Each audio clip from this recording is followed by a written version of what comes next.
guys, the real truth in learning about foraging. I'm losing my patience, guys.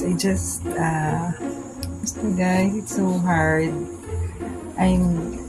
What I realized is to immediately identify, study, learn while the item is fresh, of course. And if it's really like this dry already, like 24 hours from the time I plucked it or pulled it from the plant, it's not it's hard to identify already. So yun guys, and this one already has passed. It's from yesterday's 12 hours, 14 hours ago. This one guys already has dried.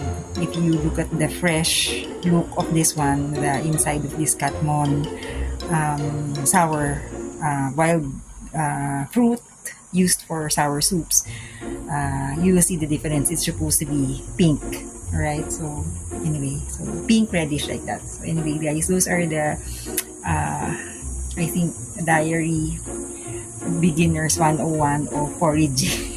For me guys, I'm losing my patience guys. My gosh. Okay, thank you.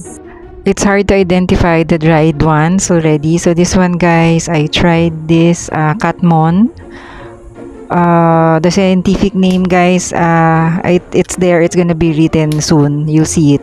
Anyway, I tried to taste it. It's so hard, tough, and bitter, and lightly very sour. Yeah, they say this is used for making sour soup, jams, jellies, the middle.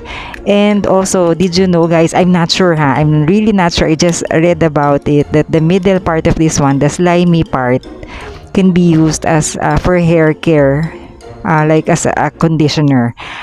I don't know if you can use it fresh, but I think there are already like manufactured Katmon conditioner, hair conditioner. So this one guys is the not so fresh because it was picked from yesterday, and picked yesterday rather. And you see this one, it's like, it tastes like tomato and somehow very sour, like a real tamarind like that, or citrus fruit. So that's the one guys. Dilenia, scientific name, Katmon.